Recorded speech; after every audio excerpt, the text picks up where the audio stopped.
Monsieur le maire, mesdames et messieurs les conseillers municipaux, avec cette délibération cadre, l'équipe municipale prépare l'avenir et fait des investissements pour tous les Grenoblois, comme j'aurai l'occasion de l'expliquer par la suite. Et commençons par le début. La loi impose d'accueillir tous les élèves domiciliés sur le territoire de la commune. C'est une compétence obligatoire. La qualité du patrimoine scolaire contribue également à la qualité de l'enseignement et doit permettre un accueil en toute sécurité. Mais, en 2009, le collectif de l'école Chaurier dénonce le fait que la ville entasse les élèves dans leur école comme des sardines. Tout le monde s'en souvient. Puis ce fut le tour des écoles Antoire, Jean Jaurès, Jean Massé. À travers ces actions, qu'est-ce que nous apprenons? Qu'est-ce que les enseignants et les parents d'élèves essayent de faire passer comme message?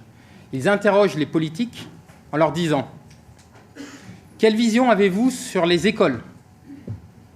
Vous construisez un peu partout, mais nous constatons qu'il manque des établissements scolaires.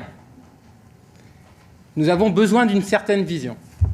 Et c'est là que commence notre travail, après ce constat simplement posé par les citoyens. Alors on va commencer avec une première diapositive qui va montrer la dynamique de la démographie scolaire depuis la fin des années 80.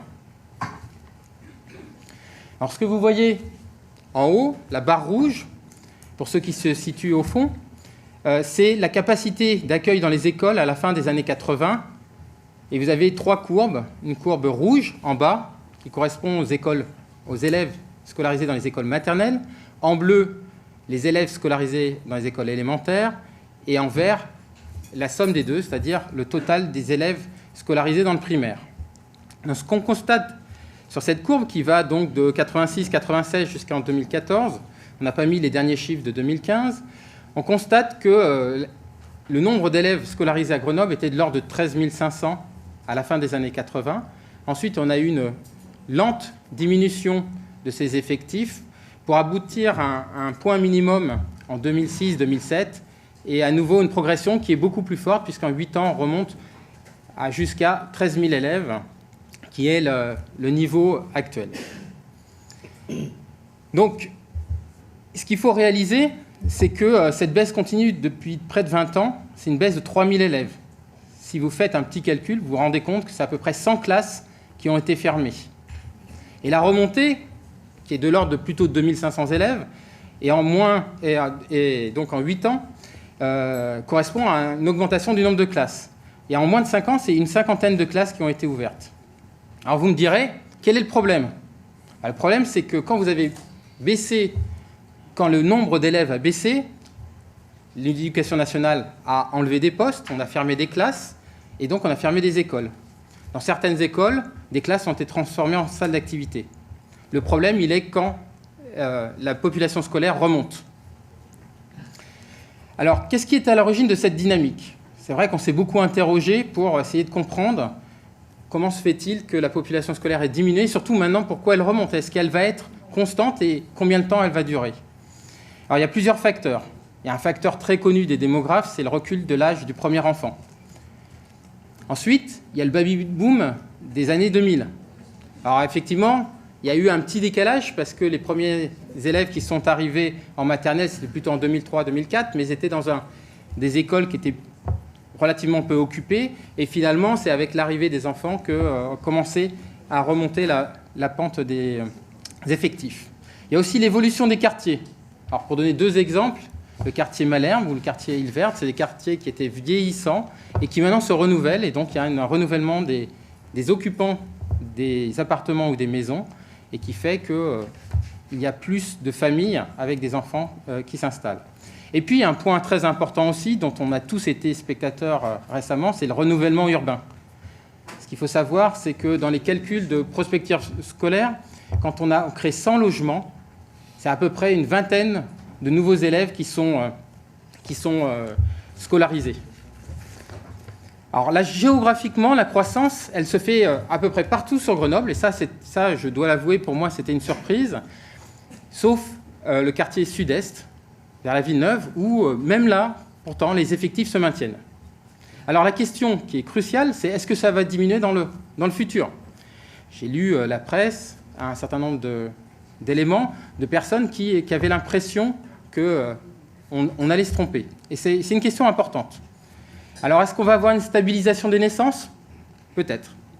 Ce qui est difficile, c'est qu'on scolarise dans 3 ans des enfants qui viennent juste de naître. Et donc dans 5 ans, c'est des enfants qui ne sont pas encore nés. Difficile de prévoir. C'est plus facile quand on travaille sur les collèges. Quand on travaille sur les collèges, on a au moins un échantillon d'enfants qui sont dans les écoles qu'on peut essayer de faire une extrapolation. Donc, stabilisation des naissances, il faut examiner petit à petit l'évolution. Alors, est-ce qu'il y a eu un changement de mentalité? Peut-être. On parle de mobilité urbaine. On sait très bien que une des réflexes qu'il y a eu pendant très longtemps, c'était de venir en ville. On était étudiants, etc. On a des enfants. Et puis, au bout d'un certain temps, on va vers la campagne pour être au vert. Et maintenant, pour s'installer, c'est difficile. Il faut aller au-delà de Pontcharrat. Il faut aller au-delà de Charavine. Et les déplacements ne sont pas faciles. Donc, les familles ont tendance à rester en ville. Et puis, par ailleurs, il y a aussi le retour en ville, puisque pour diminuer un peu, il y a une prise de conscience des déplacements. Alors, oui, il y a besoin d'une prospective scolaire. Alors, je m'étends un petit peu sur ça, parce qu'il me semble important, avant le plan école, ou du moins pour justifier le plan école, de parler de cette prospective scolaire. Alors, je dois rendre à César ce qui appartient à César. C'est une mission qui a été démarrée par la précédente municipalité. En 2012, il y a eu la création d'un poste de prospective scolaire qui a commencé à collecter un peu l'ensemble des éléments. Il y a eu un travail qui a été basé aussi sur l'agence de l'urbanisme de la région grenobloise, la URG, mais qui a, semble-t-il, trouvé ses limites, parce que les critères qui étaient utilisés, les paramètres, étaient, disons, très généraux et pas forcément spécifiques à l'agglomération grenobloise et à la commune de Grenoble. La précédente municipalité a fait appel à un expert un peu plus pointu sur le terrain qui a permis de faire des focus sur certains secteurs. Tout ça nous a amené dans cette difficulté à propos d'essayer d'extrapoler le nombre d'enfants à internaliser la prospective scolaire. Donc vous avez peut-être vu, on n'en a pas parlé dans le rendu acte tout à l'heure, mais juste avant, dans le rendu acte, vous aviez un marché d'achat d'un logiciel de prospective scolaire. Donc notre municipalité s'équipe en logiciel pour pouvoir continuer à suivre dans les 5 ans qui viennent et au-delà l'évolution de la démographie scolaire. Donc le bilan. Actuellement, on en est à peu près à 200 à 300 enfants par an. Cette année, 275 enfants ont été scolarisés en plus par rapport à l'année dernière. Qu'est-ce que ça signifie en termes de classes? Divisé par 30, c'est une dizaine de classes par an. Cette année, c'est 9 classes qui ont été ouvertes. L'année dernière, c'était 11. L'année précédente, 14. Le problème, c'est que des écoles ayant été fermées, il y en a eu plus de 11 depuis l'an 2000 qui ont été fermées, les classes ayant été utilisées, ces classes sont pleines, les écoles sont pleines à 95%. Donc, si on veut être prospectif, anticiper, et ne pas être et rester dans une situation trop tendue, il faut absolument qu'on ouvre de nouvelles possibilités. Donc, il y a eu 5 secteurs sous tension. Et donc, examinons tout d'abord la situation des rentrées 2014 et 2015. Donc, la situation de 2014, vous l'avez eue lors du premier GREMAG. Dans le premier GREMAG, il y avait un double page sur la situation des écoles. Où faut-il construire des écoles? Je me rappelle le titre. Vous aviez cette carte, et cette carte montrait la situation des écoles telle que nous l'avons trouvée en arrivant. Alors, pour juste décrire un peu la carte, vous avez ici des petits cubes qui correspondent aux écoles maternelles, des petits crayons qui correspondent à des écoles élémentaires, et des couleurs. Alors, la couleur rouge, c'est les couleurs correspondent à une école saturée. Ça veut dire qu'on ne peut plus accueillir d'enfants dans cette école-là, et ils sont réorientés vers une école voisine. La couleur orange donne des écoles pleines. Ça veut dire qu'on n'est pas loin de la saturation. On peut encore accueillir des enfants, mais vraiment, c'est la limite. Et les écoles vertes, c'est les endroits, les bâtiments, où on a au moins une classe disponible si, à l'aventure, l'Éducation nationale proposait d'ouvrir un poste dans cette école. Donc vous voyez, c'était une situation qui était avec beaucoup de rouge et beaucoup d'orange. Mais celle-ci, elle a encore évolué cette année. Donc je vous montre la situation de la rentrée 2015. Donc à la rentrée 2015, comme je vous l'ai dit, il y a eu 9 ouvertures de classe. Alors je note très rapidement, il y a eu une fermeture de classe au but. Ça vient du fait qu'il y a eu un changement de périmètre suite à l'incendie de cette école pour être redirigé vers l'école La Fontaine. Alors il y a eu une ouverture de classe à l'ouverture de La Fontaine. Alors pour le reste, vous voyez que les cercles bleus correspondent aux ouvertures de classe, hein, là où on a pu accueillir. Et puis ce qui est plus préoccupant, c'est les écoles, donc les cercles ou les ellipses en rouge qui correspondent aux écoles bloquées. Nous avons 11 écoles bloquées actuellement, c'est-à-dire des écoles qui n'étaient pas bloquées auparavant. Et puis nous avons en orange les écoles saturées. Donc vous voyez que la situation est très critique et que si on ne fait rien, on ne va pas pouvoir continuer. Donc il faut absolument avancer. Alors, deuxième point, la pyramide des âges dans les écoles grenobloises. Pour répondre aux attentes, aux questions qui se font, c'est-à-dire que même si on a une stabilisation des naissances, s'il y a une stabilisation des naissances, vous allez avoir une stabilisation d'entrée en petite section, c'est-à-dire la barre qui est à droite. Et vous voyez, il y a 1750 élèves en petite section. Et vous avez... excusez-moi, c'est à gauche, à ma droite et à votre gauche. Et donc, vous avez 1750 élèves en petite section, et en CM2, vous en avez 1350. Vous voyez, ça fait 400 élèves de différence. Et simplement, si le flux d'élèves en petite section reste constant, si vous cumulez sur les 8 ans, quand ils arriveront en CM2, on aura 1400 élèves de plus, simplement de façon mécanique. 1400 élèves, c'est un petit peu moins de 50 classes. Donc, même si... Et la tendance, elle n'est pas comme ça. La tendance, elle a plutôt à avoir de plus en plus d'élèves. Alors, les sites en jeu et les besoins. Donc, on a fait un travail, c'est un travail de concertation avec les communautés éducatives et avec les habitants. Cette concertation, elle a commencé par un diagnostic donc, qui a été tiré l'année dernière et qui a été présenté le 2 juillet 2014 auprès de la communauté éducative et des unions de quartier et qui tirait donc, ce constat. Et ce qui était important, ce qui avait été dit en conclusion, c'était de recherche de solutions. Les recherches de solutions concernaient les différents secteurs qui sont ici. Alors, le constat, c'était qu'en presqu'île, en zone presqu'île, il y avait un besoin de 14 classes en école maternelle et élémentaire. Donc, c'est la partie en haut à gauche. Ensuite, sur la zone qui est plus au sud, le secteur 1 sud, qu'on peut appeler la zone Beria-Saint-Bruno, il y avait un besoin faible en maternelle, mais de 7 classes en élémentaire, avec des capacités très limitées, avec Antoine qui avait beaucoup grossi, Chaurier qui était plein. On a été obligé, ce conseil municipal a été obligé en décembre de changer les périmètres scolaires. Ensuite, vous avez la zone Hoche de Bonne, pour laquelle il y a un besoin criant de 10 classes. On a même installé des modulaires l'année dernière au sein de la cour pour pouvoir accueillir des élèves, parce qu'on n'avait plus les capacités de les accueillir. Donc un besoin de 10 classes et d'espace de restauration. On a la zone Jouot-Racine, qui est aussi très critique, avec l'école Léon Jouot et l'école Jean Racine, dans lesquelles il y a un besoin de 8 classes, 3 en maternelle et 5 en élémentaire, et d'espace de restauration. Et puis finalement, il y a la zone Flaubert qui est intéressante, parce qu'on a un besoin global de 16 classes. On a besoin de 10 classes pour maternelle et élémentaire d'ici 2020, simplement pour décongestionner les écoles qui sont aux alentours. Élisée Chatin, Ferdinand Buisson, Sidi Ibrahim, Alphonse Daudet, Beauvert, Marie-Rénoir.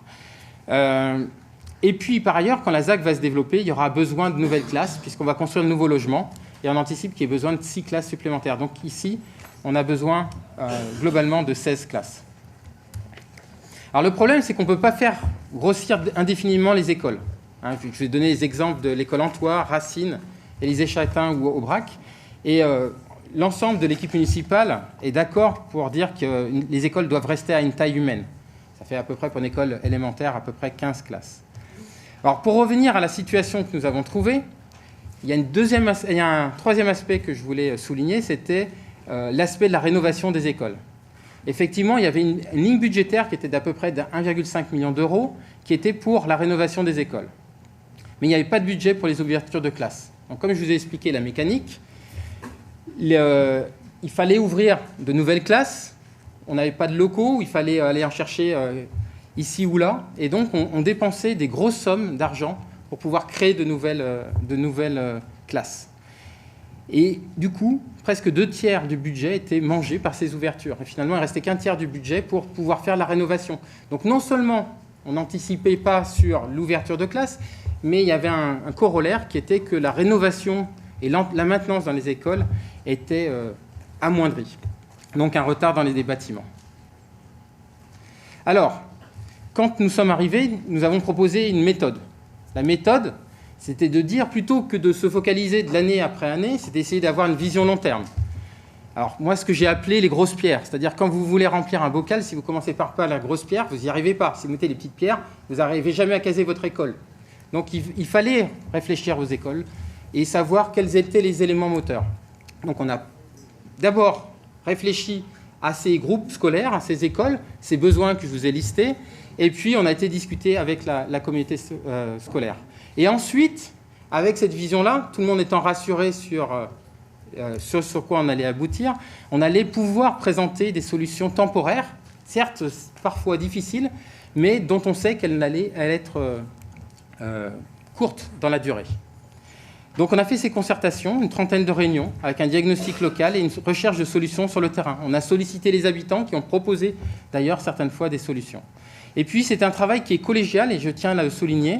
C'est un travail que j'ai fait avec les adjoints thématiques, donc avec Elisa Martin qui malheureusement n'est pas là ce soir sur le parcours éducatif, mais aussi avec les adjoints thématiques sur la rénovation thermique, la santé, la restauration, l'espace public, etc. Je ne vais pas tous les citer, sinon je citerai toutes les délégations.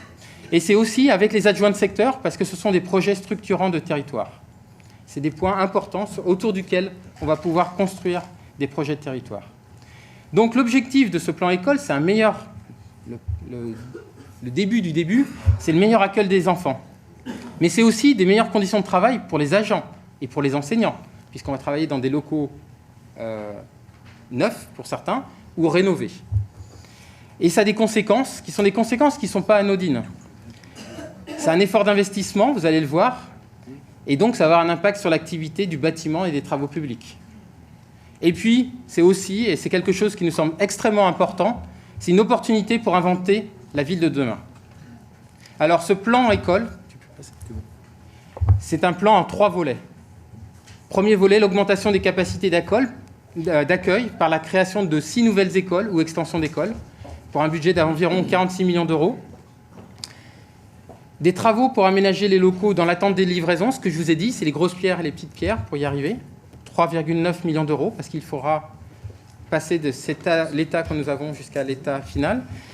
Ensuite, l'adaptation des restaurants scolaires existants avec 4 rénovations ou extensions pour les restaurations scolaires, les Échatins, Jouot, Bouffon ou Sidi Ibrahim. Et puis aussi une attention majeure apportée à l'entretien du patrimoine scolaire existant avec un budget d'environ 1,8 million d'euros par an. Et ce budget-là d'entretien du patrimoine, on a commencé à le faire dès cette année, puisqu'on l'a mis en plus l'agrandissement des écoles qui était de 1,5. Et vous avez entendu parler des travaux que nous avons faits pour un montant de 3,3 millions d'euros cette année. Et on a eu l'occasion d'en parler à d'autres conseils municipaux. Et vous avez probablement vu les effets dans les écoles à la rentrée. Donc au total, c'est un plan de plus de 65 millions d'euros entre 2015 et 2021. Alors, avant de parler des projets directement, je voulais parler un peu d'avenir. D'abord, je rappelle, c'est une obligation de scolariser les enfants. Ce sont des investissements qui créent de l'emploi et c'est un projet de politique d'une ville pour tous. Alors, les projets proposés font l'objet d'une attention particulière de toutes les thématiques et de tous les secteurs, avec des constructions exemplaires, durables, avec des espaces mutualisés. Aussi, ce qu'il faut réaliser, c'est qu'une école, c'est 144 jours. Il en reste 221 pour d'autres activités, donc centres de loisirs, associations, ouverture des cours, en dehors des temps scolaires et des temps périscolaires. Et c'est aussi des projets de secteur. Donc, les principales opérations, on va les reprendre ici. Donc, je vais passer très vite sur la zone presqu'île, puisqu'on en a déjà beaucoup parlé avec le projet Areux qui a déjà commencé, initié par la précédente municipalité, sur laquelle, quand même, je voulais dire qu'on a eu une forte concertation avec les habitants, avec l'union de quartier qui réclamait une salle des habitants. Et donc, dans la construction et l'avant-projet sommaire, on a pu faire en sorte que le concept d'école ait des salles polyvalentes qui soient accessibles de l'extérieur afin de permettre ces réunions des habitants. Ensuite, on va passer au quartier Beria-Saint-Bruno. Ici, le besoin était de 7 classes élémentaires et une classe maternelle. Et il y avait aussi un autre souci qui est souvent, que moi je vis souvent, c'est le périmètre entre l'école d'Hydro et l'école Antoire, parce que vous avez une école maternelle et l'école élémentaire est Antoire, et tout le monde demande à avoir des dérogations pour être à l'école Beria qui est juste à côté d'Antoire. Donc il y a un problème de périmètre. Et là, le travail s'est fait avec les parents d'élèves qui nous ont suggéré des solutions, des propositions suite à des discussions. Et donc, ce qui a abouti, je ne vais pas vous raconter tout l'historique, ça a abouti au fait qu'on allait créer une école maternelle de 4 classes en rachetant l'école Saint-Bruno. Et ce conseil municipal a déjà délibéré au mois de juin pour cet achat. Et puis, une extension de l'école d'Hydro pour 3 classes, de telle sorte que cette école de 5 classes de maternelle devienne une école de 8 classes, 3 maternelles et 5 élémentaires. Et puis, dans ce secteur, ce qui est important aussi, c'est la restructuration de l'école Buffon, la restructuration du restaurant scolaire de l'école Buffon.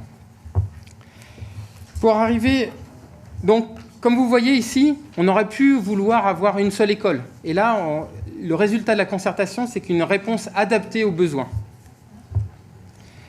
Pour passer au secteur Hoche, où on a besoin de 10 classes élémentaires, on ne voulait pas se contenter de modulaire. Donc on a regardé différentes possibilités. La grosse difficulté sur cette zone-là, c'est de trouver des zones avec des cours d'école. C'est pas simple. On en a vu plusieurs. Je vais passer... il y avait la possibilité de peut-être réutiliser la maison des associations, le square Sylvestri. Finalement, ce qui a été fait l'unanimité, la priorité sur tous ces projets-là, à la fois par la communauté éducative et par l'union de quartier, c'était de privilégier le terrain qui se trouve entre l'école maternelle et l'hôtel 4 étoiles, le long de la rue Hoche.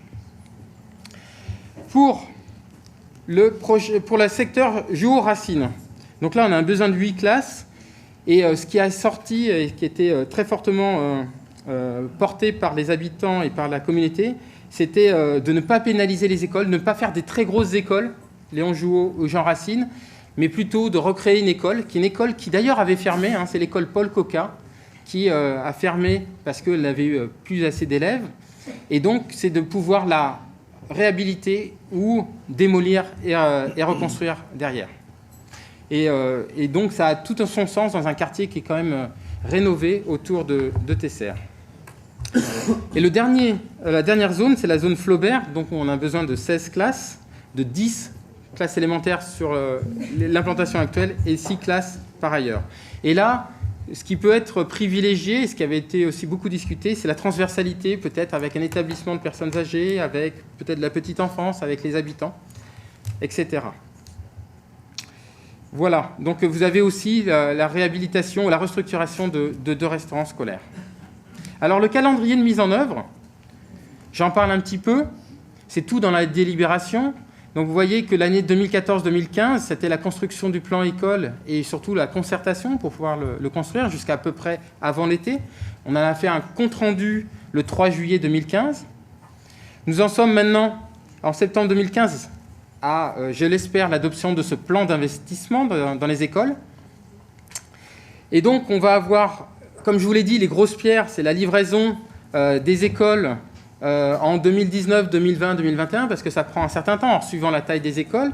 Et entre-temps, vous allez avoir les solutions temporaires. Vous voyez qu'en 2016-2017, c'est extension des écoles maternelles élémentaires Jean Racine, nouveau restaurant Léon Jouot, réhabilitation Mémonide à Jean Massé, travaux dans la Villa Vialet, ça c'est pour 2016-2017. Pour 2018, restaurant Sidi Ibrahim Élysée Châtain, la livraison de la première tranche de la nouvelle école du secteur Flaubert, livraison de l'école du secteur Jean Massé, et puis 2019, livraison du nouveau restaurant Buffon, livraison de la nouvelle école Saint-Bruno, 2020, livraison de l'extension de l'école d'Hydro, et livraison des nouvelles écoles Coca, Hoche et Flaubert.